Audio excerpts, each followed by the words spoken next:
attention. I'm loving it. And First Take's going to cover a lot of it. Was it a career performance for Ja Morant last night? 47 points, 7 assists, but just wasn't enough to take down the Jazz with Donovan Mitchell back in the lineup. I told you he'd have fresh legs. Series tied at 1-1. Let's welcome back our resident Grizzlies defender, Kendrick Perkins. Max, what more does Ja have to do? Turn water into wine? I mean, what more? 21 years old. He just dropped 47 points in 43 minutes. By the way, let me tell you something about Ja Morant. Everyone's talking about Jason Tatum, and I've said Jason Tatum maybe one day could be the number one option offensively on a championship team. I think I would take Ja Morant over Jason Tatum going forward. Ja Morant is the next level of athlete, right? He has that Westbrook aggressiveness with explosive athleticism. He's looking for his teammates. He's looking to score. He had such a pretty assist at one point. It was late in the third quarter, dribbled behind his back. I forgot who he dumped it off to. It was a thing of beauty. Look, Donovan Mitchell, you said it, Molly. We both thought he'd have a big game. He did. He was almost as good minute for minute, 25 points in like 26 minutes, whatever it was. But Donovan Mitchell, Devin Booker, Jamal Murray, now Ja Morant, Luka Doncic, these young dudes, like 22 years old and young, they're coming. They're ready. Like, they step up in their first playoff performances, and it's jaw-dropping. Ja Morant is joining that group right now. He is joining that group. He is the truth. It's just that simple. When you show up in big moments, you respond to the challenge. That's what makes you who you are when you are a star in this league. And I think that we all see that from Ja Morant. I'm not sure I'm ready to go as far as saying I'd pick him ahead of Jason Tatum because you can't teach 6'9" with that wingspan and that marksmanship from the perimeter that Jason Tatum has at his disposal. But I absolutely love Ja Morant. He's a special, special talent. He's a special player. But even with all of that said, there isn't a damn thing that the Grizzlies can do other than pray for divine intervention. I don't care that the series is tied 1-1. They are different than animal when Donovan Mitchell is on the floor. And to watch these guys shoot the basketball from the perimeter, I'm getting very concerned. I'm getting very, very worried. Because we all know that my social life matters to me to some degree. And I would prefer to be in LA or Phoenix for the finals. We all know there's a strong possibility we could end up in Utah. We could end up in Salt Lake City because this team is something else. They've got size, they've got defense, they've got perimeter shooting, and they have a star who can close in Donovan Mitchell. And so to me, when I look at Memphis, they are coming.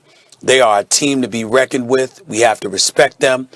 They've got a very, very bright future ahead of them, but it's not right now. Donovan Mitchell is back, and as long as he is back, Utah will close out this series no matter what Ja Morant does. Well, I respectfully disagree with you, Stephen A.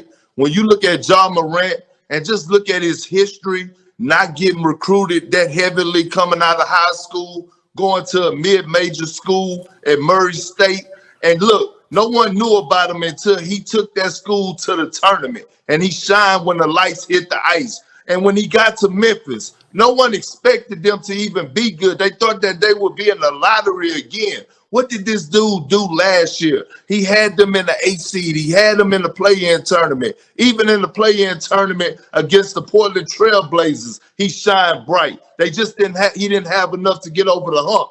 But when you talk about this year and talk about the test that he had to go through to get to this point, he's done what he needed to do, and so has the Memphis Grizzlies. They went down to Utah, and they tied it up. And I get it. They didn't have Donovan Mitchell. But guess what? They got to come back to the grindhouse. And as a person that's been there and had to play out there in Memphis at the FedEx Center and the grindhouse when they're playing that song from whatever it is, whoop that whatever, and it gets a rocking up in there, and them fans get to bumping and talking noise, and those role players get to feeding off of that energy, it's going to be another different story for the Utah Jazz. By the way, I'm just saying, before the foul count got even, because the officials know what they be doing throughout the course of the game, they called some crazy fouls on Dylan Brooks, had him sitting down. They called some ridiculous fouls on Valanciunas where Rudy Gobert hit him in the face. And all of a sudden, when he hit Rudy Gobert in the face by accident, he get a technical foul. That was a weak call. And you know what else showed me? You know what else showed me that this Memphis Grizzlies team is about that action? They were down 20 at half. And they came back and they got there within single digits. I believe it was 3 points. And I said, you know what? They had ultimate confidence. They got the ultimate confidence. And when they get home back to Memphis, it's going to be a different story. So it's on Utah. And I'm ready to see how Donovan Mitchell is going to respond after playing on that ankle. How's that ankle going to feel with the traveling and everything? Perk, how did he look in game one? Hold on, long time off. You were saying, how did he look? How did Donovan Mitchell look first game back? I get that, Max. I get that, Max. You said the same thing about Kevin Durant. Okay, he proved me wrong. He came out and he looked good. I get that, right? He's a superior star. He is. But what I'm trying to tell you is the flights matter, okay? Because they talk about flying and how things could inflate it, being in the air and all that. And then when they get back to that grindhouse, y'all don't understand the grindhouse with Tony Allen and Big Zach Randolph and Marc Gasol and Mike Conley built the brick. I've covered a few games there. Tough environment to play in. And I still got winning this series. I've covered a few games there. It is a special place to play basketball when they are hyped about their team. Make no mistake about it. But let me tell you something. My position is predicated on the health of Donovan Mitchell. If Donovan Mitchell is healthy, there's nothing to talk about here. Utah's not losing this series. I'm so happy to just see him back on the court. Ja is amazing. All right, Big Perk, you just get your gym shoes out, laced up, the comfortable ones for the errands. I'll be ready for you. I got the camera. I'll get a tripod actually, so I get your good angles.